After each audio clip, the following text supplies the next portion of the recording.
How's it going, everybody? Welcome back to Try Not to Cut Yourself. I'm Tyler, your lovely Canadian knife friend, and we have a very special video for you today. This is what we have for you. This is a wonderful new piece that I just got custom made. I ordered this knife about, 3 months ago, back in May, and it's finally here. Well, sorry, it's not finally here. It got here a couple weeks ago. My birthday's in May, and so I wanted to indulge a little bit, get a custom knife made, and I've always loved the shape of karambits, so I thought to myself, well, you know, a karambit's not exactly the most utilitarian knife, most useful knife, but it's my birthday. Why don't I get something that I'm going to appreciate just for its beauty and stuff like that? And so that's why this baby is where it is here. I contacted a knife maker called Michaelson. He's the owner-operator of Lake Country Knife and Tool out of California, and we worked very closely together on this bad boy, which he calls the Wharnbit. Now, this is a Wharncliffe style blade on a karambit knife. Now, usually a karambit is a hawkbill blade, but he likes to play around with it a little bit, and I loved his design originally. That's why when I decided upon a karambit, I contacted him and I was like, you know what, listen, I really want one of those bad boys. So let's go over a little bit about the specs. This is S90V steel, which is a fantastic steel in my opinion. It has a lot of benefits, including really high edge retention, really nice sharpening ability, like ability to take a really nice edge. As you can, well, you probably not see, but I'll give you a close-up shot later. The edge that he's put on here is fantastic on both sides, very, very mirror's edge polished. It's great. I love it. The only downside to S90V steel is that it is not rust resistant really whatsoever, so you have to make sure that you do some upkeep on your knife just to make sure it doesn't rust, which has never really been a problem for me, mostly because I do upkeep my knives very well, and I'm a very proud knife owner. So it's S90V steel. There is carbon fiber scales here with titanium bolsters up on the front. I don't know if these technically are considered bolsters.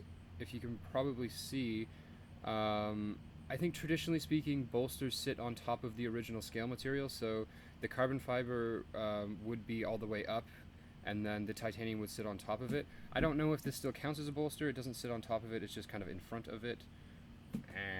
I don't know. Semantics are semantics, but I consider them titanium bolsters.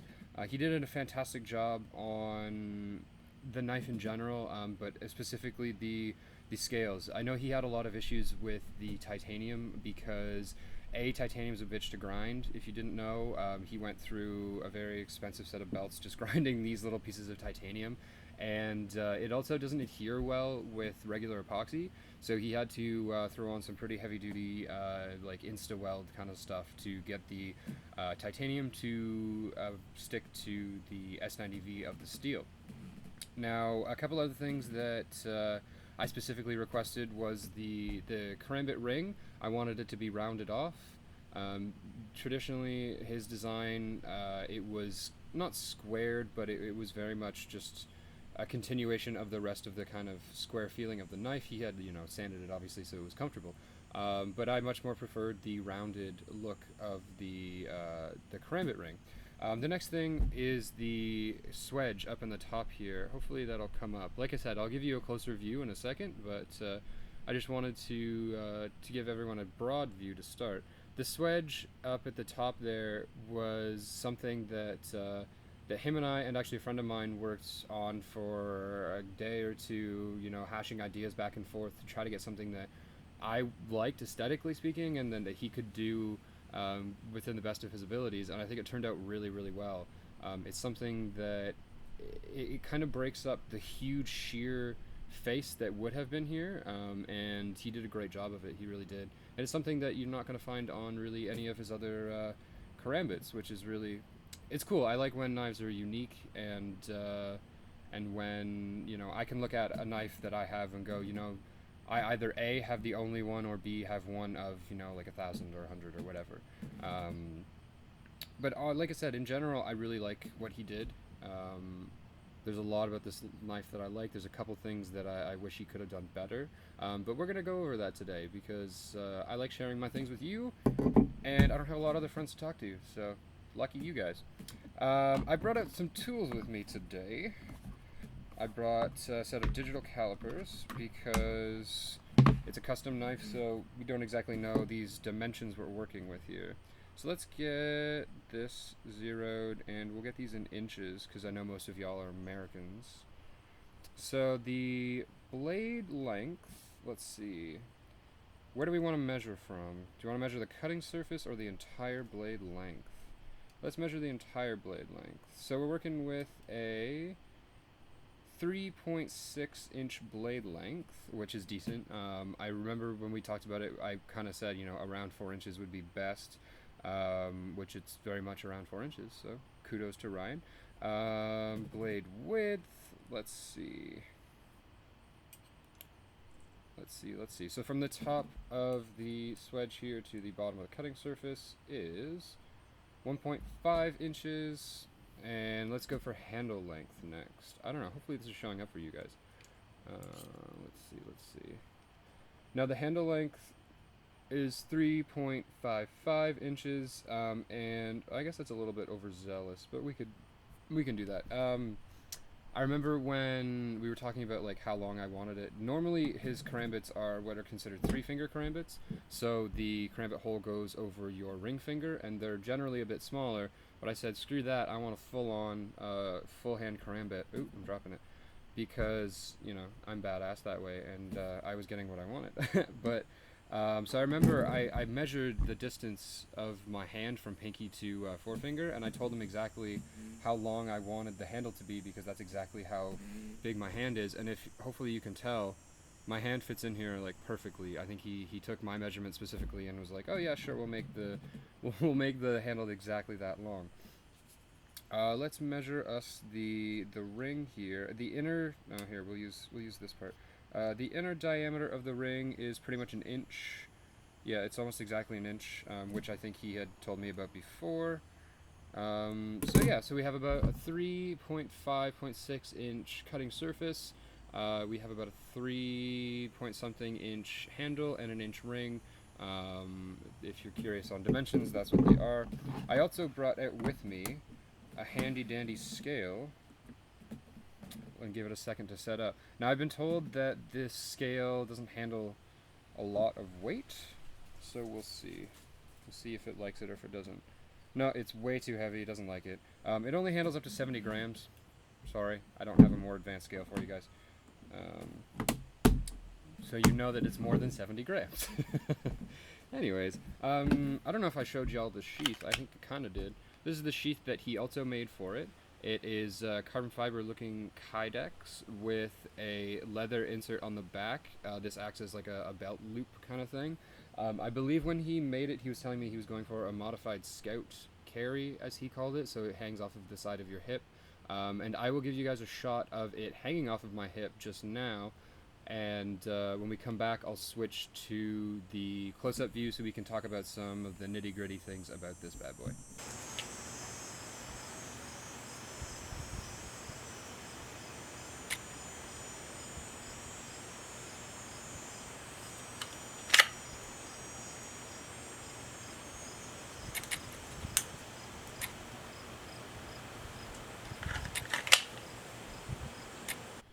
Alright, welcome back to this side of the jump cut. So that's what it looked like when it is on your belts. You know, it's really easy to get in and out. The sheath, he did an amazing job on. I think that's how he actually started his knife making careers. He started making sheaths, I believe, don't quote me on that. But he does a fantastic job of sheath making. So let's get up and personal here. Like I said, the sheath is carbon fiber Kydex with leather on the back there that he did a great job of. So like I was saying before, the steel here is S90V. Now, from what I understand, S90V is kind of a bitch to work with. When we were discussing prices, he said, you know, oh, well, I can make it out of basically any steel you want. I can even make the whole thing out of titanium if you really wanted to. But I had my heart set on S30V, and he said, well, what about S90V? It's a bit more expensive. And I said, well, you know, what's the difference? And he said, well, it has better edge retention and it's a bitch to work with. And I think that kind of shone through a bit in what finished detail I got. The knife itself, in terms of function, in terms of form, is fantastic. I think, personally speaking, it looks amazing. I think he did a great job of the shaping. I think he did a great job of the grinds. It's all very nice. However, some of the finish work, in my opinion, could have been done better. Like I said, I loved the way he did the scales. I think he did a great job of those. But the blade has some imperfections on it. Hopefully you can see. Maybe I'll get a bit closer here to the camera. Oh, no, we're doing the dance here. There we go. So, as you can see, there's kind of some black marks along this part. There's one here. Let's get it better in focus. There's one there. There's a bit of a smudge here. There's some black dots up in here. And the blade on this face has just a bit of discoloration that you can't really see at the moment. Another thing that bothers me a little bit is I wanted him to put his logo, the Lake Country Knife and Tool, and you can see that the L of the Lake is good. It looks like it was peened in with a little punch, but the CKT, it just looks like he scratched it on with a rusty nail. It doesn't really... It doesn't fit in with the overall aesthetic. It makes it look like it was made by a child almost, which is sad because the rest of the knife is so incredibly beautiful. Another thing that finishing wise he could have done better. Again, there's some general just like little black spots, which I'm fine with. I get that steel can burn, as is said. There's a tiny little gouge right about there, where you could tell he was rounding the karambit ring, and he just kind of dug into where he wanted to just keep it squared off. Now, I can understand that when you're playing a game of removing materials, you know, you can only remove so much until it starts to get dangerous, and I feel like he could have done a little bit better of a job to fix up that mark there, but I get why he didn't touch it. Also, this little choil here, hold on, let's see if we can get it more in focus. This little choil, I don't know if you can really call it a choil, sharpening choil, I guess. It could have been done a little bit better, in my opinion, and he could have rounded this little nubbin just a little better, in my opinion, as well. Those are really the only faults I see with his work. Like I said, overall, love the design, love the grinds, I love the materials, I love a lot about it. I love the weight, the balance. It fits really well in my hand. It flips really well. It's great. It was very much... It's incredibly special to me because it was done specifically for me and it was done to my specifications. But like I said, there's just a few little finishing details that I feel like could have been done a bit better. Now, having said that, the time frame in which he had to work on this was not a huge time frame. Like I said, I ordered it in May, and you know, of course, there was the initial waiting for materials and you know, doing the heat treat and things like that, which I get. That takes time. That took about a month to get everything just to the point where he could actually do work on it. But there was also a lot of time consumed in just doing the general grinds and profiling and stuff like that. So I almost wish that he had taken just even a little bit more time and like I said, removed some of like this kind of stuff that's here, stuff that just really doesn't need to be there, that he could have very easily fixed up and taken, you know, a couple extra days and gotten rid of. I get that he gets busy, and when you're working with multiple customers who all want it done a certain way and all want it done perfectly, that it's hard to please everybody. But like I said, I'm very much pleased with how it came out. I love everything about it. I've done, like, not cutting tests, but I've cut stuff with it. There's an earlier video on my channel. It's the teaser one. If you want to see how it cuts, go check that out. I'll also link to some pictures I took of me cutting up some food. I did some food prep with this bad boy because, well, it's literally the sharpest knife in my house right now. So I was using it for some food prep, and it cuts fantastically. It was almost scary how easily it cut through the pork that I was cooking at the time. So I would assume that if you cut through human analog, that you could do a lot of damage with this bad boy.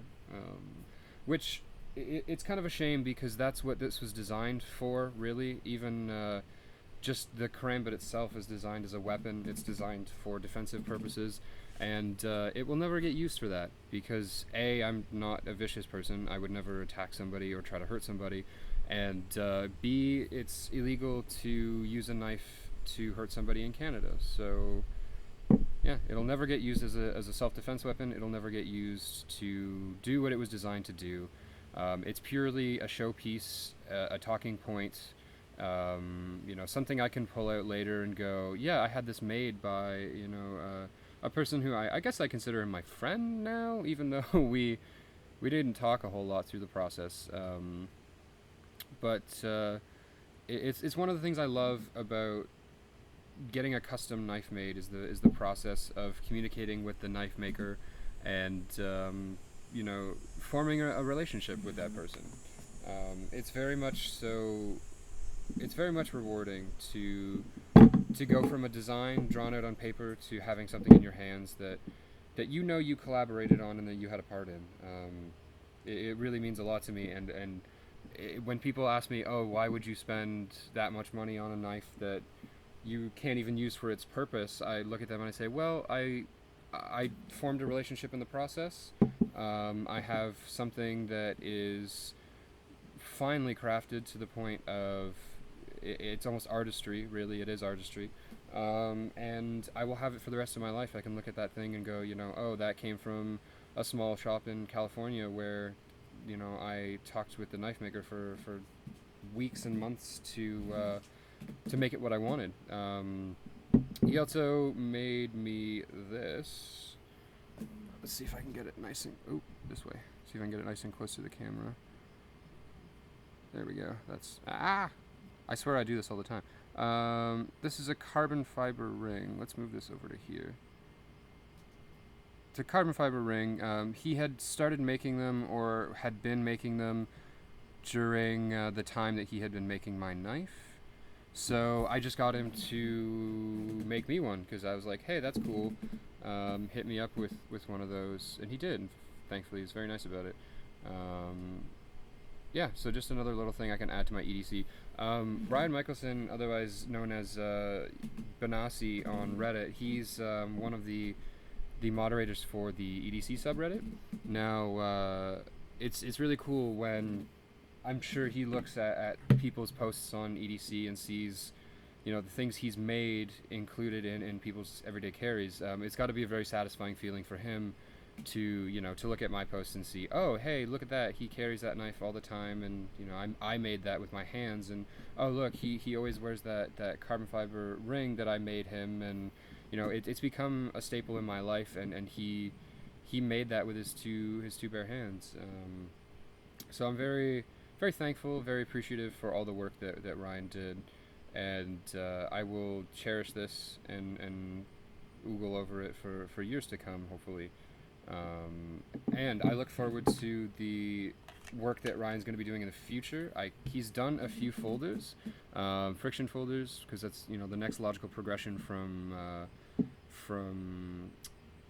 what am I looking for? What's the word I'm looking for? Fixed blades. He's done friction folders because that's the next logical progression from fixed blades. And I can't wait for him to start doing frame locks and liner locks and all that good stuff. I think he's got a brilliant future ahead of him after seeing, the possibilities that he has here. So again, very thankful, very happy with it. If you want to look up more of Ryan's work, I will link to his Etsy page in the description. I will also link to him on Reddit so that you can message him there. He's got an Instagram. I believe it's at Lake Country Knife and Tool. Let me just look it up really quick. Instagram. Let's see. It's almost like I'm a professional. Yes, so his Instagram page is instagram.com/lakecountry-tool. If you want to check him out there, he posts everything he works on. And yeah, he's a great guy, really fun to work with, and he does amazing work. So I think I'm going to end the video there. If you have any questions about this, or you want to see more pictures, leave a comment or check the description. As always, I've been Tyler. Try not to cut yourself. We all hate how that happens. See you guys later. Have a good one.